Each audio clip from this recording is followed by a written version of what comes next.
Greetings, adventurers, and welcome back to Quest and Answers, the show where we talk to all manner of awesome people from around the gaming world. I'm Dan Casey, and today we have a very special guest joining me here in the Conversation Dungeon.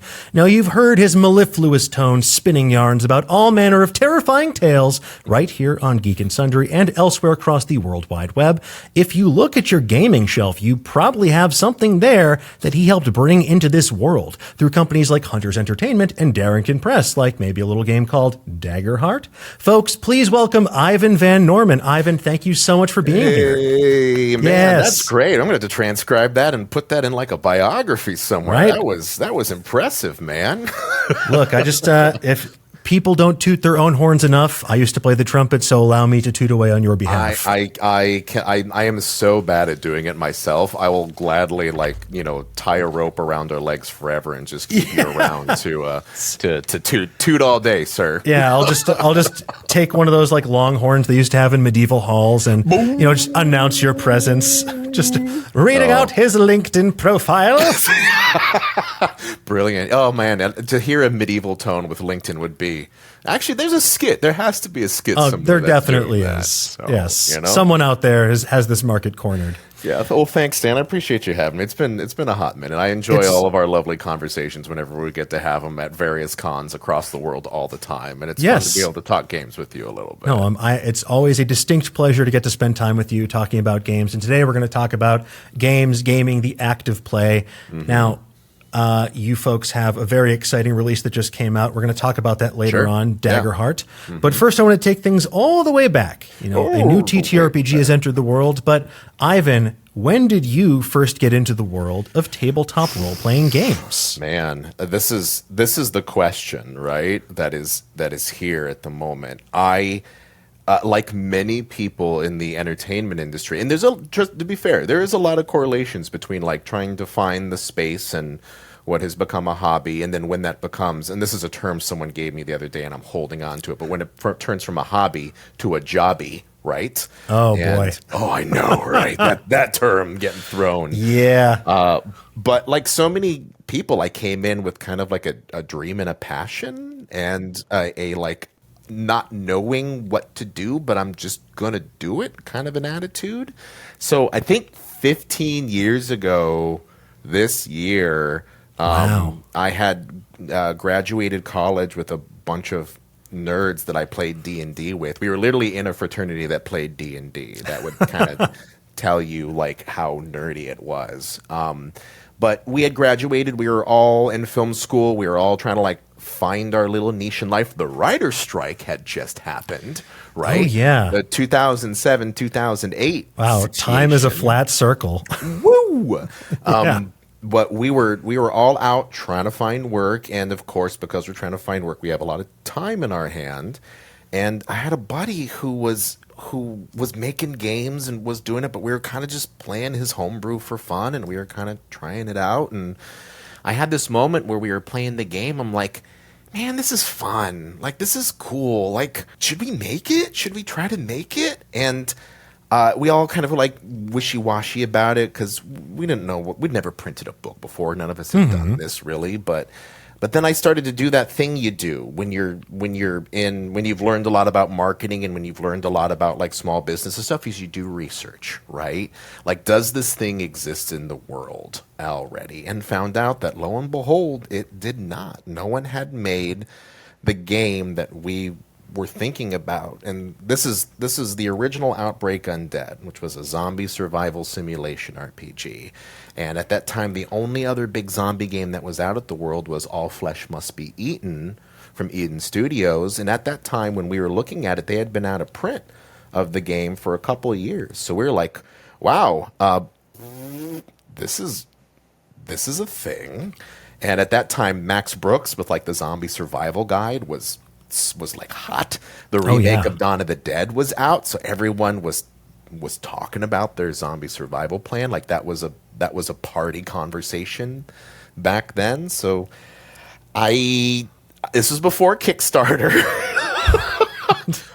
So I took out a loan. And we paid for a booth at Gen Con. Entrepreneurs Alley was the first year Entrepreneurs Alley existed as a concept. And so they were really trying out this new idea where they were giving discounted booth rates for people who had just started their business that year. And, it kind of all just came together. And I distinctly remember being in the room with the two guys that I did the game with, Christopher De La Rosa and Robert Watts, I told them, I'm like, hey guys, I put the deposit down for our booth at Gen Con, so this game has to come out in August. And from that point forward, we had a deadline, and we made it. We barely made it, but we made it. And that was the first year that, went to Gen Con. It was the first year I sold a game, and it was, thankfully, people liked it, and they paid cash, Dan, because it was really hard to do. It was before even the apps were really good at, like, taking credit card information. Square and all that other stuff was still just an expensive person thing yes. that you can do, right?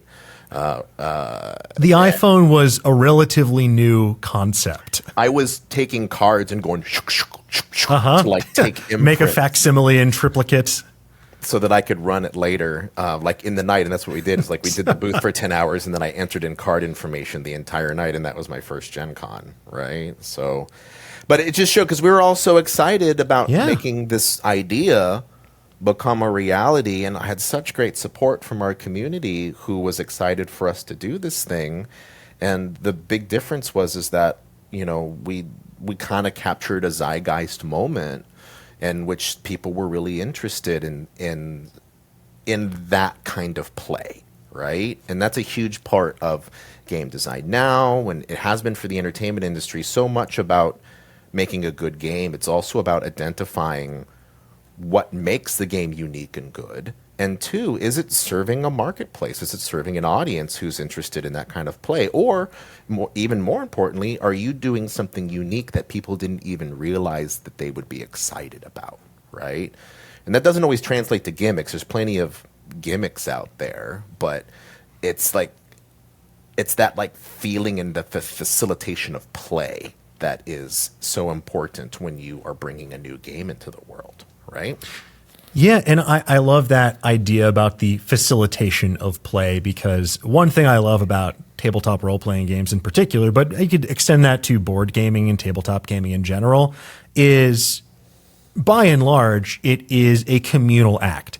You're not doing something just by yourself. I know there are many amazing single-player games out there, but you are coming together with your friends, your family, your community to do something and take time to pursue this active play, which is so it's just like the first thing to get yeeted off of Maslow's hierarchy of needs into the sun. Oh, you want to talk about like a luxury market, right? Like the barrier, free time. The barrier of entry for RPGs is also so high in comparison to like hobbies. Every once in a while I take a big step back and I'm like, wow, what we are asking players to do is kind of incredible, right? Like if you're a football fan, right, or soccer or cricket, any of that, when you become a fan of that game, you learn the rules once, right? And then you have a common lexicon with all those people who enjoy that game with you, and you are able to have that conversation, and that is your hobby, right? The players are different, the circumstances are different, it's oftentimes a big tug of war with the small details that make a difference from game to game. But man, when you tell someone to play a TTRPG or even a board game, you have to learn a unique set of rules every single time you sit down to play a new game, right? And there's definitely like a strain of folks that just feels so anathema to them that like, what do you mean there's how many pages is this rule book? What do I have to do? Why are there so many phases? But once you get people over that hump, I feel like there's a whole world of experiences just waiting for them. But it is definitely a challenging thing to do.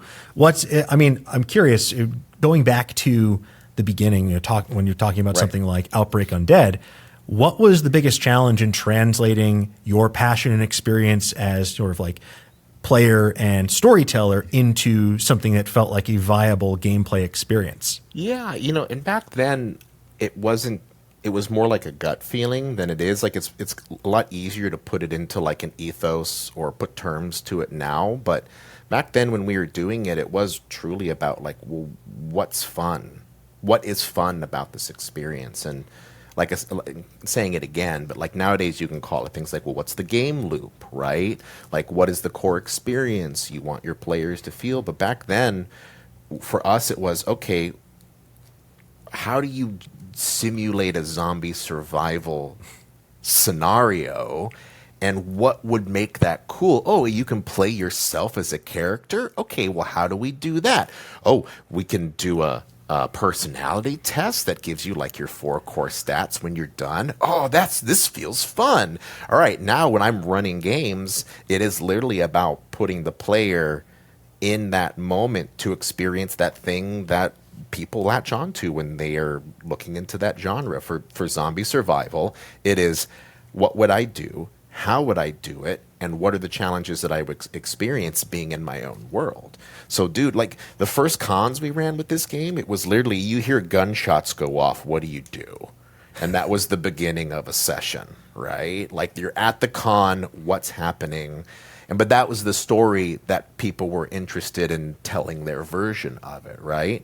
And storytelling is so wide in general, and you can really do anything with any type of game. But the thing that is, in my opinion, so cool about role-playing games is that there is still a little bit of context into what you are going to experience or want to experience.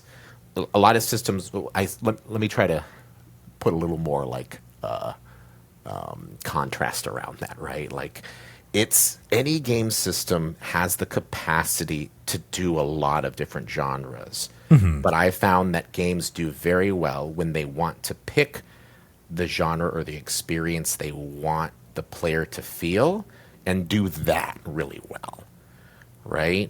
So when you play the board game Root, it's a 4X game about critters. So you are immersed in the world because of the art, but the play feels like a crunchier, very dynamic, control, expand kind of gameplay. With Outbreak Undead, you have to make a zombie survival simulation, and so the games you want to run are mostly centered around those kind of stories. When you play Alice is Missing, you want to have this feeling of you have this close group of friends who are all in a text thread together, and it's that weird experience when you're in a text thread and everyone's talking over each other, but you're still trying to find out what's going on, and that's replicating that experience. When you're playing Kids on Bikes, it's a Goonies, literally kids on bike genre where you're trying to do strange adventures in small towns, you know? If Kids on Bikes tried to do everything, like just the core system, like there are things like Teens in Space and Kids on Brooms and some other expansions on it, but they add those mechanics in order to make that genre feel more visceral, right? And D&D's been around for so long that people have hacked that thing to make whatever they want. And that shows the legacy and tenacity of players who want to make stories they want to make, right? Yeah, I mean, it's this medium for, it's like an engine for infinite storytelling, and you can make it whatever you want. But we're lucky right now in that D&D is not the only item on the menu. If you want a specific flavor or setting or system, there might be an option out there for you, and if not, there are more tools in place to make it a viable reality. So many good things, Dan, and it's so crazy because the deeper and deeper you dive into it, and it's just like anything else, like any other hobby, the deeper and deeper you dive into it, the more nuanced it becomes, and the more your like palette. It sounds like such a sommelier way of talking about board games, but it's like, please stop eating those dice, sir. I'm sorry, Wingspan. They are not your tiny little chocolate eggs that you think they are, right? But no, those are crunchier than I expected. Woo! They're kind of stuck in there, right? But it's true. The more you play, the more you experience it, the more you kind of see these subtleties between things that help, again, reinforce that style of play, right? That just is so great when you are out there and you want to do a map making game. A Quiet Year, perfect, right? Like you want to explore how language works in storytelling, Dialect, right? And none of these play necessarily like every other game, but they all have a shared DNA of the experience that they're trying to do when they're trying to get players to sit down and tell a story, right? 100%. Yeah. Now, I'm curious as well, going back to, we were talking about sort of like some things you've taken away. What would you say is the biggest thing you've taken away from putting out something like Outbreak Undead as you went forward in your publishing career? The big thing, it's so crazy because there was this, it was 10 years or so, Dan, of just like nights and weekends. Like this was what we put our extra time into. Mm-hmm. And for me, a huge portion of it was every little job I worked that I did in one, lily pad hop in my career down the road is everything I took, I applied it back into making games, right? And finding out how to make better games and bring them out into the world. And for me, it became very clear my calling. It became clear very quickly that my calling was to bring the people together and help facilitate the creating of it, right? I found out very quickly that like it requires me to really be locked in a room with zero distractions for me to be a game designer. And that's very hard just to operate in the world we are in now with so many things outside of it, right? Yeah, almost impossible unless you happen to find a cabin in the woods somewhere. Exactly, right? And the time to be able to go into that cabin for as long as it takes, right?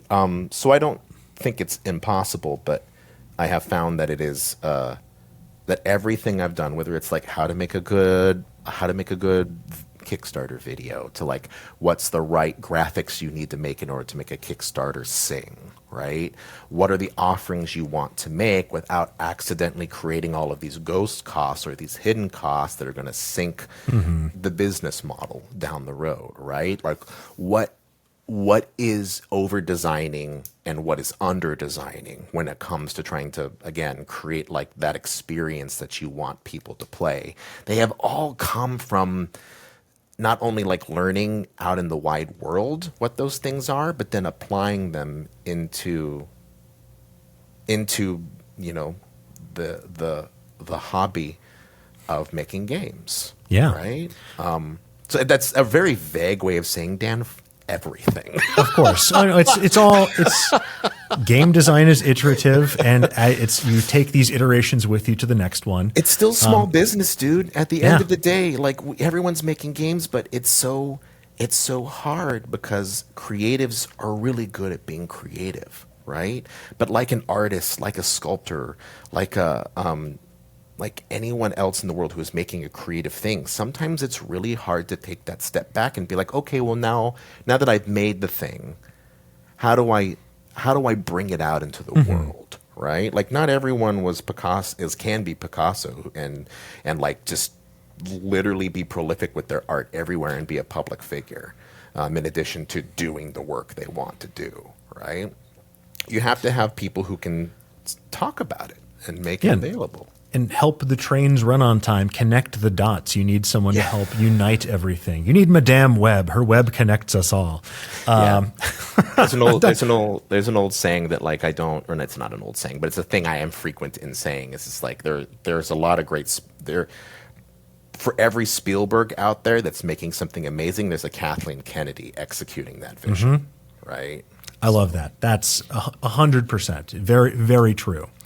Well, so to sort of unite some of the things we've been talking about so far, talking about the process of helping creatives execute their vision, but also you need to be able to identify what creativity is worth pursuing in a wider setting of where art meets commerce. So I'm curious for you, Ivan, are there, we've talked about D&D, are there other games that have been sort of like revelatory or helped shape your creative palette when it comes to identifying things that resonate with you, or games that really stuck with you over your career, both as a publisher and just as someone who enjoys playing them? Yeah, that's a really good question. I'm inspired, honestly, every day as I'm constantly seeing things come out into the marketplace and seeing what people are latching on to and what is making them excited.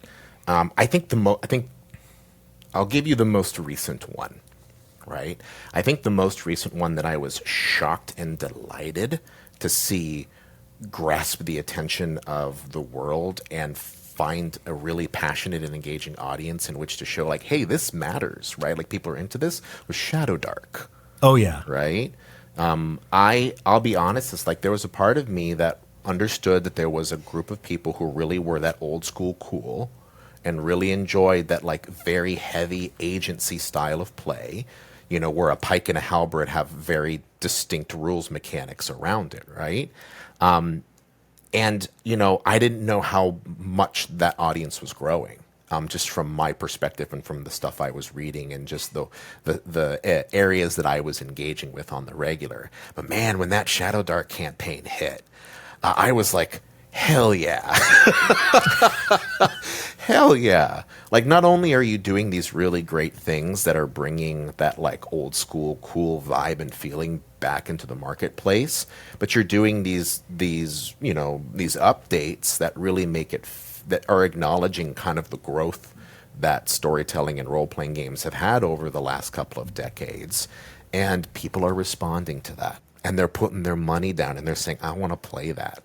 I want to do a classic dungeon crawl with a torch that goes out in a legitimate hour so that I can see that moment with my friends when they're like, oh, our torch went out, and understand that that's a cool moment that everyone can share at the table, right? 100%. I love when people get excited about a unique mechanic like that. It brings to mind for me one of my favorite gaming experiences was actually with you. It was the first time I got to play at a table with you for 10 Candles. Oh, that's right. I right. had never played before. That's right. And I found, obviously, we didn't use actual candles because we were on a set and there's certain rules and regulations. But when I've played since, we've used candles, and it's such a fascinating and like visceral mechanic, like an actual time limiting thing, and just adds that level of tactility. You know, we didn't end up getting to do on that show either, Dan, is we didn't end up getting to burn our like hopes and things like that. Yeah, right? Just off camera, the fire marshal was frowning and just like putting his axe in his hand, like, you better not. Don't even think about it. Well, yeah, it's because we have an East Coast exactly. Fire marshal hanging out We on stage. imported him. Let's talk. I want to talk about that a little bit more because you totally reminded me about that, and that was such like a great sign off for like my time doing all the hosting work there and making games. You had never played before. How was that? What was that like for you? Oh, it was a delight. I love a TTRPG with a high level of lethality or the capability for it. And it was such a fascinating premise where, hey, you know, going into this, everyone is going to die. It really resonated with my sensibilities. I loved the creepiness of the setting, and I just loved the experience to get to play a system that was so different than what I had played before. In particular, the idea of shared narration rights. Mm-hmm. That to me is very cool because, you know, as I mentioned before, I love the act of play coming together with your friends. What I love about TTRPGs in particular, it is shared communal storytelling. You are improvising a story together that goes off in unexpected and wonderful ways. And I thought that was just such a unique experience that I kept bringing it up to people for months. I was like, you have to play this game. You have to check it out. It's so cool. And it's one of those things where when I introduce someone to it, they're like, yeah, this is really inventive and really cool. And then it prompted me to seek out more RPGs in a way that maybe I wasn't before. Maybe I was feeling a bit more comfortable playing D&D. And like it also harkened back to one of my earliest experiences playing Cyberpunk 2020 back in middle school when my guy just got absolutely smoked. And I'm like, oh, wow. I didn't realize that could happen. That's pretty neat. Yeah, that's the big difference between the power fantasy, right? Which is what you're talking about right there, right? And then leaning into the like, oh, consequences, right? And leaning into consequences. And yeah, I mean, 10 Candles especially is one of those ones that really invites the players to really, you know, color outside of the lines, right? When it comes to making the story their own. And if my brain, I'm no spoil. I mean, it's been out a long time, so deal with it. Spoilers, right? But if my memory corrects me, like you basically you jumped in front of a bullet, metaphorically. I think. Yes, I jumped in front of I jumped in front of a bullet And then a couple more bullets jumped into me. Yes. And it was great. It was just it was such a cool moment. And we killed so many people on that show. Yeah. 40 casualties over the course of that series. That was the promise delivered upon. And I just find that super compelling. It's like, if you know everyone's going to die, you don't know how it's going to happen. And we have to make it matter. You have to make it count. You have to do something interesting with that. Make the deaths matter. And what we talked about too, I'm sorry, I want to do, because this is always a big part of this as well too.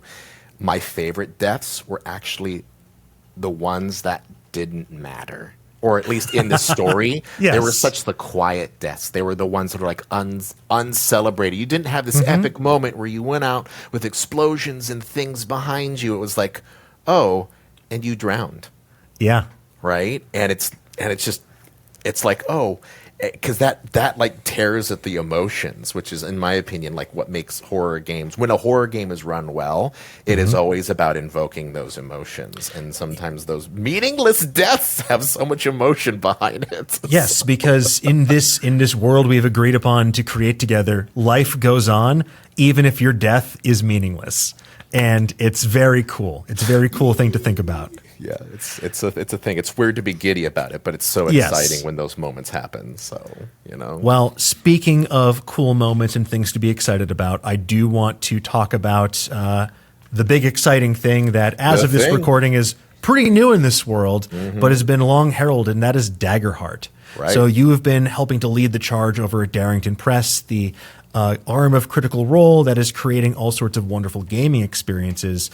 For the people out there who maybe don't know yet, if they in fact still don't know somehow, what is Daggerheart? I mean, Daggerheart, in talking a little bit what we were saying earlier about collaborative games in which players really put their effort into the stories, like Daggerheart is a fantasy role-playing game that really takes that to heart, right? It wants its players to contribute to the story in a way that is really meaningful, and it feels like a conversation back and forth between the players and the GM in order to make something magnificent. And it's very story focused, but at the same time, it has a lot of great elements and dynamic natures around combat that feel both comfortable and familiar for players who are used to that, like, high agency style of combat, right? I'm very excited to explore this with my gaming group at home, but I know that there's some differences to other systems out there. But what, in your opinion, sets this apart from other tabletop role-playing games, especially in the fantasy space that others might have played? Absolutely. I mean, for me, I think the big one is the fact that we have broken a lot of we've broken the core mechanic down into a 2d12 system. So rather than rolling a single dice and then adding a modifier in order to check against a target number, we're doing that with 2d12s, which gives you, for all the math nerds out there, it gives you kind of a more stable bell curve in which to play with versus a like flat percentage across the board with a d20. And it also, because of that, we added another element onto it that is called hope and fear. And hope and fear allow this great thing where you, depending on which die is the highest when you make this check, you can either give like a beneficial reward to players if you roll with hope, or you can give a resource called fear to the GMs that they can use in either to like challenge or raise the stakes or essentially affect players later on down the road if they so wish. I love that. I love the sort of push and pull of like, okay, do I really need to push myself now? It reminds me a little bit of something I love about like Blades in the Dark, for example, which is, taking stress to alter the consequences of what's going to happen. I love the 2d12 as well. I feel like the d12, it's the die that gets the least amount of shine in other role-playing games. Yeah, it's great, how did the conversation arise to say, you know what? We want to give the D12 some love for a change. Think about it. It's like if you are looking at a full polyhedral set, right? You have a D2 coin flip, very rarely used, right? But like D2, D4, D6, D8, D10, D12, D20, right? So there's a huge gap between the D12 and the D20 that like statistically, there's not a lot of room for maneuvering inside of there. But Daggerheart is a heroic game. It is a heroic game that celebrates its players. And we found that with the 2D12, not only are you allowing them to generate this resource that allows them to do these cool things, whether it's activating like card abilities or getting additional bonus modifiers with their experience, but it also gives them, like, those dice support players. Mathematically, it is more likely to do well for them than not, because it's instead of that like harsh like single percentage line that the D20 often does, and that's countered by this physical representation of challenges that can also generate 50% of the time with fear, right?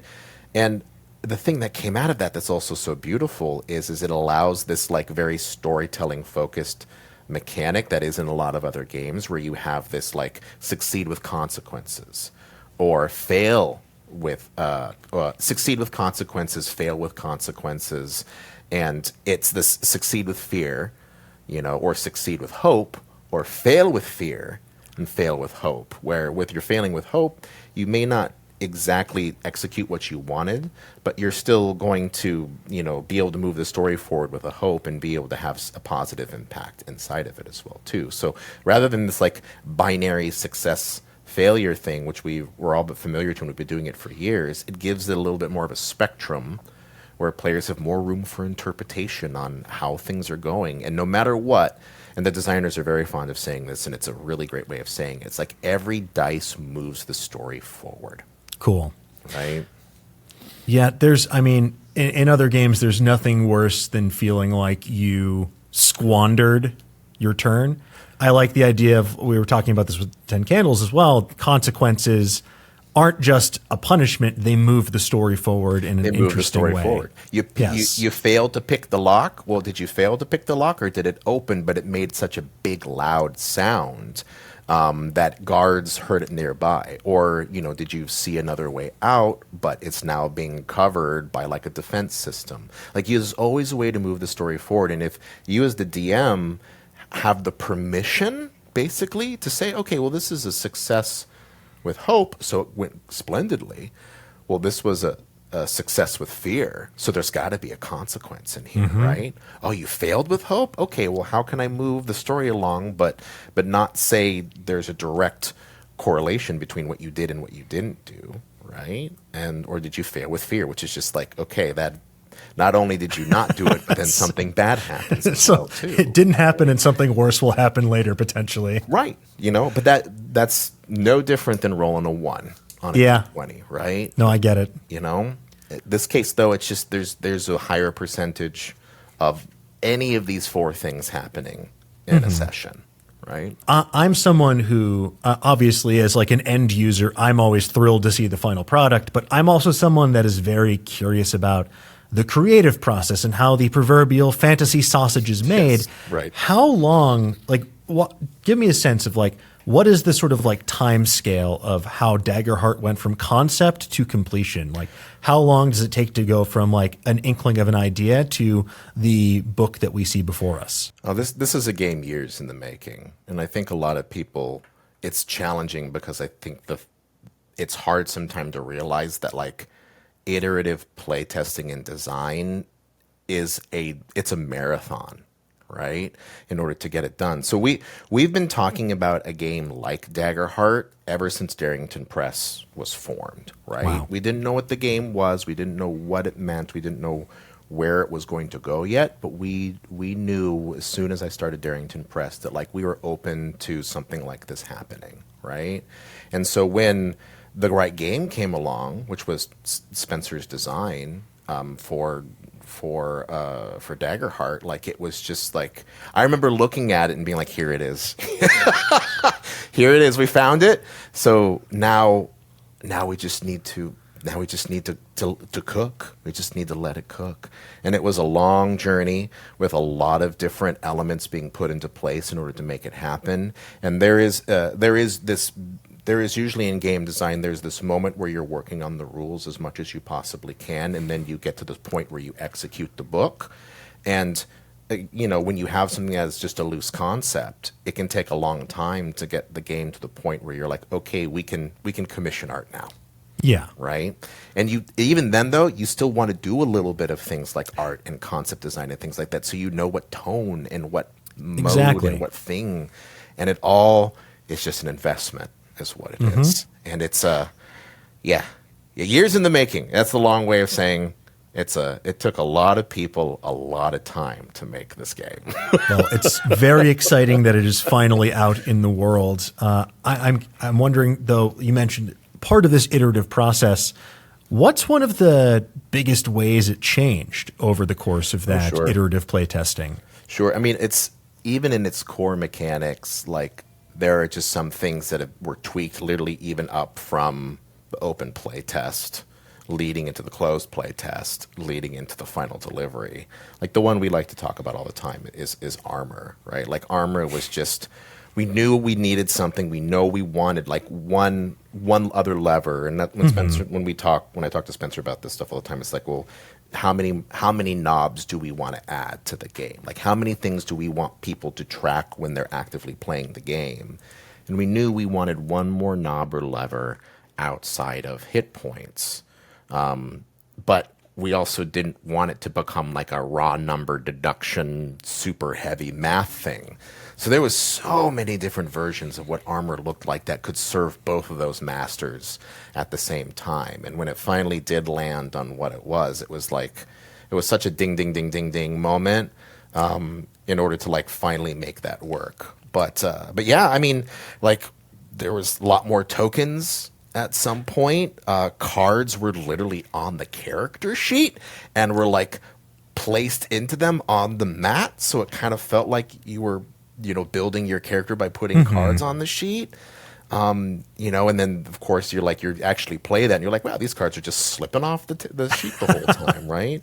And there's so many things. This is why iterative playtesting is so important, is because on the design table in the Excel sheet, you can make a lot of choices and things might work on paper. But as soon as you get them to the table and people start getting their sticky hands on it, you start to see how survivable those mechanics are.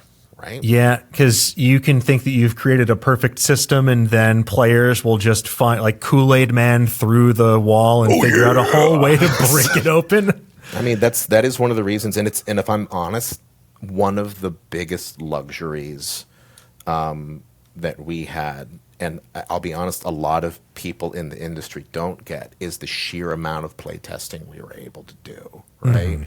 When you're a small publisher or when you're a new creator, your playtesting is limited usually by the time that you can invest into running the game. And it's even harder because when you're in the forest, you only see the trees, right? And so even being able to extend beyond of having that's what I told new designers all the time. I'm like, have somebody else run your game, right? Like have someone else play your game and observe them, or hand them a sheet. Like, your game is starting to get to a place where it's okay and you can start doing it when you can hand your rules to another person and have them teach it to a group of players instead of yourself. That's the first major milestone that you really have to break when it comes to finding a balance in your game design, right? So we were just able to do so much of it, and so many people participated inside of the open beta, which was just magnificent. That allowed the heat into the furnace to be able to forge a much better weapon. I mean, it's a real testament to the incredible critter community and like all of these people that really want to help be a part of this world that it feels like they get a small part in shaping together. There's usually not that level of interactivity between sort of like publisher, creator, and the customer. But I think that's particularly cool, that sense of community that's grown there. And even outside of the critter community, all the people who are like, and they're the people who, they're the sommeliers. They're the ones who have played 20, 25 systems, and they can tell the vintage at this point, and they can tell what's being pulled from what. And those people, I mean, they're amazing too, because they're the ones who are going to help a game go from good to great and last longer than its original release. that makes any sense. Oh, 100. Oh, absolutely. You need those people that can understand how a lot of these systems interact in a way that maybe you didn't consider because you're so close to it. Yeah. And no matter what, there will always be something you didn't see. Of course. And that's what errata and second editions are for. Yep. So we talked a bit about armor and how that sounds like it was maybe the toughest nut to crack for you. That was a tough nut to crack, yeah. I think as things were falling into place and a vision was being made, that was the one that was constantly elusive. And besides just the general balancing of the domains, which is also I like to say that's a math problem. That just requires a computer a human computer to sit down and fix, right? Yeah, just got to get a Mentat, import them from Arrakis to just run the numbers. Just give them a bunch of spice cake and let them Exactly. Let them go to town. Is there a mechanic or aspect of Daggerheart of which you are proudest or most thrilled that you folks were able to incorporate into this? Oh, fear. 100%. Fear's not a new concept, right? By any stretch of the imagination. Like for me, the first version I think of seeing that was like the West End Star Wars system with the light side and dark side play in the game. But even when Outbreak had a risk mechanic in which players generated risk when they went out the door, and the GM spent risk in order to make encounters more dangerous or to flat out put obstacles in front of people, right? But the way that I think fear is executed in a storytelling focused game like Daggerheart is so slick. It's so slick. And it really, I keep saying these things, but like it really does give GMs permission to do something and validate that choice because they have a resource in which to lean into it, right? And it at the same time it doesn't feel punitive. You know what I mean? Because a lot of those mechanics at times can feel punitive, like, oh, I'm spending this much in order to like. It's us versus the DM. Yeah, right. I'm just doing all of this in order to like double the hit points and kill you one shot, right? It doesn't feel like that at all because what fear really wants to do and what its objective is to constantly feel like that is a back and forth conversation. Like the players get something, the GM gets something. And it really, I think you said it earlier, it's that tug of war that really makes you feel like that you're on a dance floor moving people back and forth rather than this like, I'm going to camp in your base and spawn kill you, right? Kind of an attitude that can just come when you give, power and resources to people in those positions, right? So for people who are getting ready to maybe run their first campaign of Daggerheart or play their first sessions, they want to get their gaming group to try it out. Are there any pieces of advice or quick tips you would give them or just thoughts you would give them as they sit down to play for the first time or maybe embark on this journey? I highly recommend that you check out a new show that we just launched called Get Your Sheet Together, which is a perfectly charming and sincere way in order to like lay out everything that is Daggerheart. And so many people are visual learners and not necessarily auditory learners. Just like the great tabletop era, sometimes showing people how to play is the most valuable way in order to help communicate that.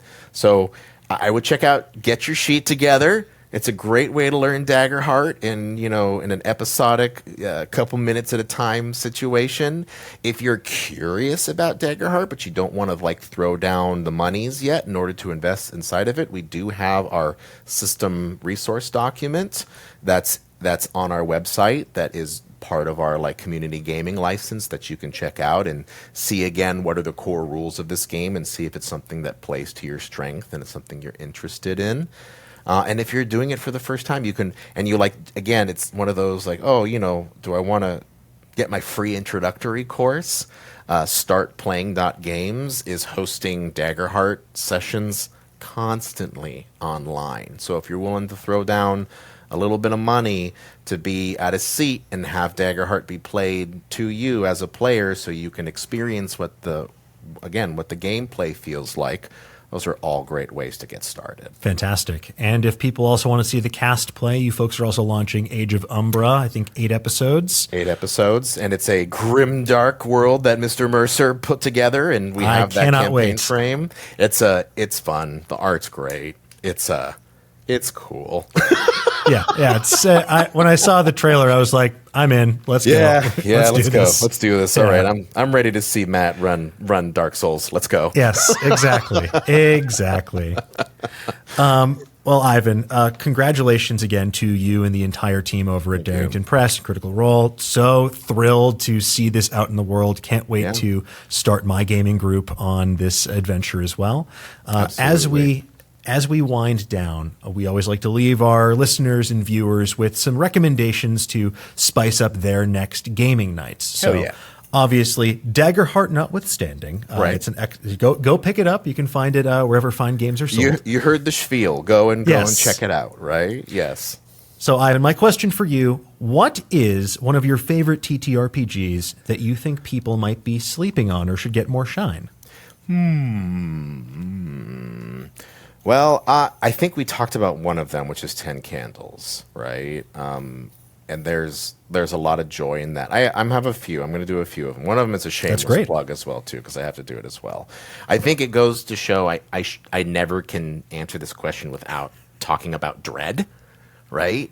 Dread is probably the best horror role-playing game, period, end of story, no questions, right? It really invokes this visceral, emotional feel when you play the game because the mechanics is forcing you to pull blocks from, a tower of blocks, I'll just say, in order to kind of a legally distinct tower of blocks. Tower of wooden blocks, right? And that act of pulling those blocks already give you that like anxious dread, if you will, right? That then the game is just so good about reinforcing that, right? So, it's so good. One of my favorites. I'm going to play it next week for the first time in a long time with some friends. And it will feel like putting on a favorite jacket, I think. That's great. I love to hear that.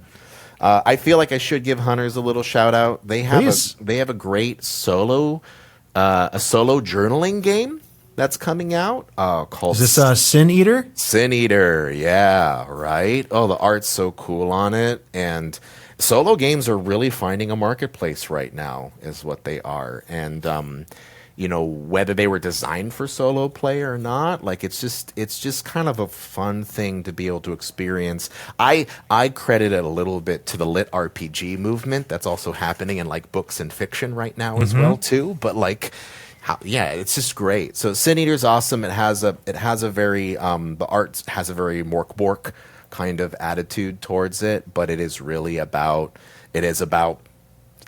eating sin, right? So they're going to launch, I think, when this goes up, it'll probably be either just out or it'll have been out for like a week or so on Kickstarter. So fantastic. Iffy Wadiway also recommended that. So folks, You heard it here first and now second. Pick it up. Yeah, if he's got good taste, I'll say that. I'll let exactly. Real sommelier's palate there. Besides that, man, the other ones, two board games I think you should try out, Dan, if you haven't. Have you played Raptor yet? I have not played Raptor. So the copy I have is from Madagot, but it might be with some other publishers now. But it is a 2-player, asymmetrical, chess-like game that uses cards that feel like the classic card game War, right? Ooh. You are either playing the Raptor or you're playing the group of scientists, and you're both putting effect cards down in order to either do the ability on the card or take basic actions based off the difference of the numbers from the cards you play in order to either A, capture a bunch of baby raptors on the board, or B, try to eat all the scientists to clear them off the board. It's really slick and very, very good. That sounds incredibly cool. You had me at chess-like, but then I love anything that incorporates some cards in there too. So I'm definitely picking this up. Asymmetrical, and that's the thing too. It's like it's weird to say both chess-like and asymmetrical at the same time, but when you play it, you'll understand. I look forward to it. So Yeah. that's the game you would bring to game night if everyone was like, you know what, we're going to play whatever you want. We'll read any rule book. Yep. We'll watch a video. Yep. Raptor. Okay. Raptor and Fury of Dracula. So Fury of Dracula. Why is he so mad? What is it? what is it? What happened? Is it because you're constantly trying to follow his blood trail and get him to stop sucking blood? Who knows? Right? Who could say? Who could say? Why is this Drax so angry? Just running across Europe, laying vampire traps everywhere. It's like he's got a beef or something, right? And no wonder he hopped that boat. I get it. Yeah. He booked One a of the voyage on reasons the Demeter. That's actually one of the reasons I love Fury of Dracula. Is there are rules for like hopping on a boat, and like you can move around Europe a lot quicker if you get on a boat. But he takes damage because he doesn't like being on a ship. Dan, Dracula doesn't like being on the water, right? I get the seasick very easily. He's just rubbing his home dirt all over his face just for comfort, like it's Dramamine. Oh my gosh. You know, whatever it takes. I'm not a big cruise guy myself, so I feel you, Dracula. I'd be furious too. Yeah. Oh, last one, and then I'm going to let you Yes. go, Dan. I'm so sorry. I can't. No apology needed. Yeah. I've never played this game. No one will play this game with me. But since you did say if it would force anyone to sit down and play the game with me, Panamax. Are you familiar with Panamax at all? I am not. It is sounds like a VCR. It is a resource management game about getting ships through the Panama Canal. Amazing. Yeah. I love when a game is so specific like that.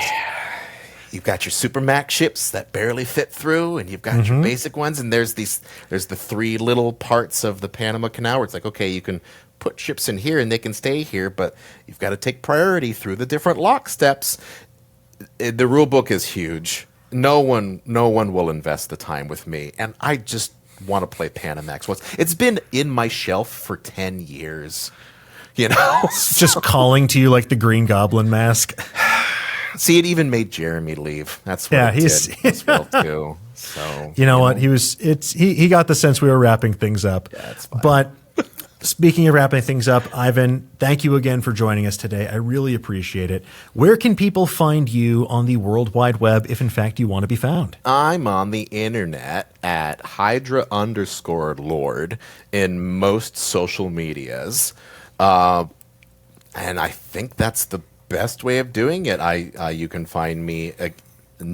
I'm not in front of the camera very often anymore, Dan. So I'm mostly working the games behind the scenes nowadays. So just pop off a message somewhere, or check us out at Darrington Press and Hunters Entertainment and every other place where beautiful games are sold. And go buy Daggerheart and back Sin Eater, and let me know if you want to play Panamax.